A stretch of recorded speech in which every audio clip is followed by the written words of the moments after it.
Good afternoon world, it is time for another swimming session. General Luna Stories taking professional swimming lessons here in Siargao in the Philippines, and we are just filling up that food lab, one of our friends' Vietnamese restaurants here in the big town. It's a cute little place and it was really good food. Hit the spot nicely. The best thing about Vietnamese food is it feels fresh. It doesn't feel too heavy, which is perfect for when you're going to do some exercise. Story is in a different swimming pool today. This is the Bulan Villas, also in General Luna. We came to this place and ate in the restaurant just before my birthday, but we've never been back here to the villa area or seen the pool. It's a much longer pool than the one Story was in last time. Well, you're only allowed your guests to get in here, but doing a swimming lesson, so they accepted it. Got special permission today. Yeah, special permission. Yeah? Don't want to waste too much energy. The lesson is beginning. Okay. You want to jump already? I want to try. Okay. I'm going to try. You remember how? You first need to let your body come forward and then you jump.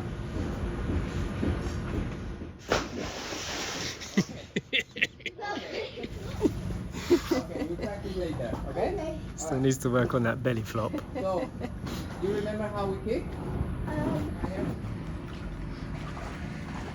Right, Story's working on her technique. I used my birthday present for the first time last time. It was really good. It's actually better than the GoPro because you can put the phone straight in it. No water leaks. I'm planning on using it again today. So this is Story's second of 5 lessons with David. You can either book them in a block, or you can do single lessons, or you can do 10 lessons. So we went for 5, and we want to see how she feels after doing 5 solid hours of professional swim training. Her goal is to just get her better at diving and swimming techniques, she said last time. So I'm just going to set the scene, show you where Story is taking her lesson today. This is what the rooms are like around Bulan Villas. Very nice, they're like double-story buildings. And over there is the restaurant with the brown roof. Some beautiful plants here. Look at that incredible colour. Even without the sunshine, that is really vibrant. After we published the last swimming video, some people questioned why Story not training with Teacher Chi anymore, her first swimming teacher. And the reason is because Teacher Chi doesn't teach advanced swimming techniques. She teaches like early swimming, and then she specializes in free diving, deep diving, scuba diving. That's the type of instructor that she is. Story wanted to learn different swimming techniques that she can use in the pool or she can use in the sea, and it's not Teacher Chi's specialty. So that's the reason why she swapped over to Swim Fit Siargao with David, and she will train with him until she's got her technique down. And then when Story wants to go back into the open ocean, she will be training with Teacher Chi. So that's that explained. Alright, let's go in the water. Okay, it's getting better. If you kick a little bit stronger, you will come up. So the reason why we swapped swimming pools today, we're not at the hillside, we're at Bulan, is because this pool is much longer. It's 15 meters long, whereas at hillside it was only 5 meters, which is better for when Story wants to practice doing long distance swimming. Okay, this arm is good. Now we have to do the same thing with the other arm straight, all the time straight. Okay, so this one is always here, and then we slide. I will help you with the board because it's too big for you. 1, go.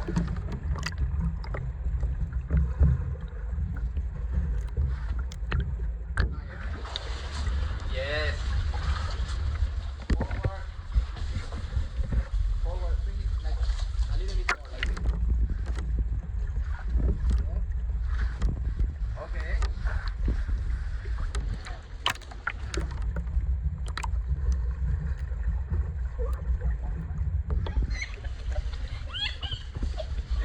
You need speed.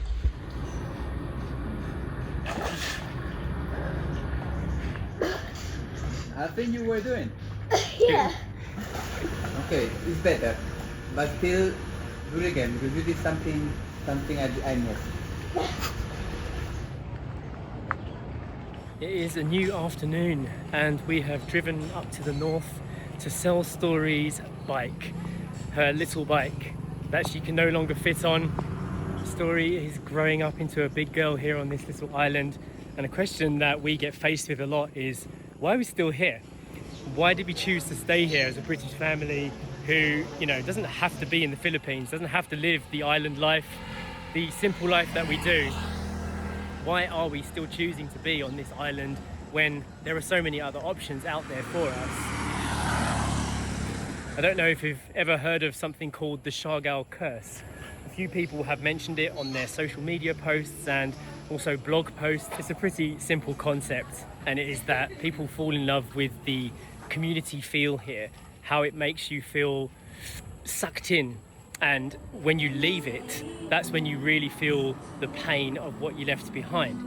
And we noticed this the first time we left Siargao to go back to the UK. We were ecstatic to see family, and it was really nice to be back in England. But after like 5 or 6 weeks, we were really missing what we'd left behind here.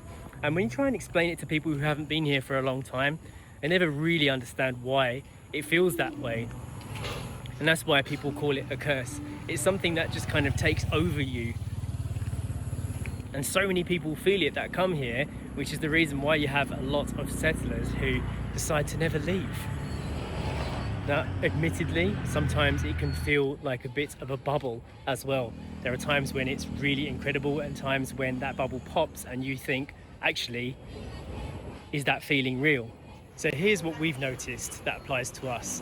Every time we feel that feeling that perhaps it is a bubble and it's about to burst, something new happens.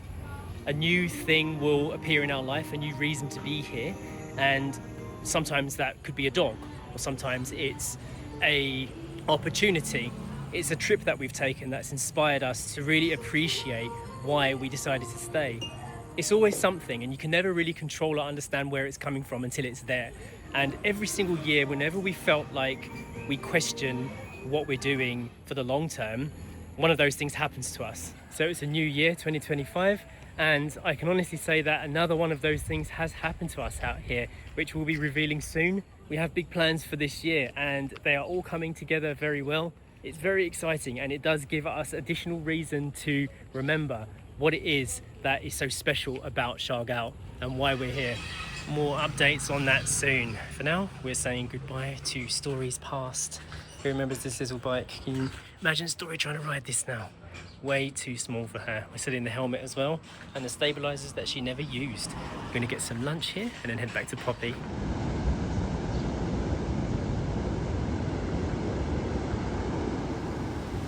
Both locals and foreigners have this running tale that once you set foot on Siargao, you're in for a life change. People say when you visit this paradise for the first time, you either won't want to leave, or you'll find yourself coming back time and time again. It's like the island casts a magical spell on you. When you talk to the locals, they'll tell you their stories with a smirk, because they're proud of this so-called curse. It's a testament to how awesome their home has become. Some of them even believe it's the island's way of choosing who gets to be part of the community permanently. And they'll warn you with a laugh, like, beware, you might just settle here for good. It's all in good fun, but there's some truth in the jest. And many locals you'll meet started as visitors who just couldn't say goodbye, whether they are locals or Filipinos or they're foreigners. And from a foreign settler's perspective as well, you hear stories all the time. We met this Canadian guy. He came for a 2-week holiday and ended up running a pizza joint for over 5 years. His comments were like, there's no stress here, why would I leave? And many of the foreigners talk about this, how unique the Siargao vibe is and how it aligns with your life in a way that you never thought was possible. Like the energy of the islands just grabs you and then you're done for. And the curse directly affects your lifestyle. It's the slow pace of life here that can make the hustle of city life just seem like a distant memory. And people who fall under this curse often find themselves embracing simplicity, whether that means ditching corporate lives or ditching a corporate job for a beach bar. It's not uncommon for people to sell everything back at their home and just live out their days here in this utopia. So it's a common theme, you'll hear it a lot. People coming for a short holiday and then extending their stay pretty much indefinitely. And if it's not done that way, it'll be return visits. So when you leave, the pull just feels so strong. Many people return yearly or whenever they can escape their regular life to come back here and experience this again. The last major thing is the community involvement. Those who stay for the community life, whether it's through a business or volunteering or just integrating with the local scene, falling in love with the local. So the Siargao Curse, it only really feels like something when you're really here. You can sense it, it's in the beauty, it's in the culture and the people, and it's also captivating that leaving seems like a real challenge. Whether you're a surfer chasing like the perfect wave or a digital nomad that's just come looking for a paradise, or somebody who just falls in love with the island life and the laid-back way of things here, or somebody who actually falls in love with a Filipino.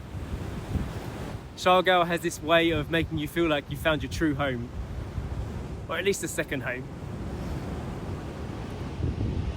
That is it for today's video. I'm going to do the shout out for today, which goes to Bryant Park 88. Huge thank you for becoming a member, and we will see you in the next video.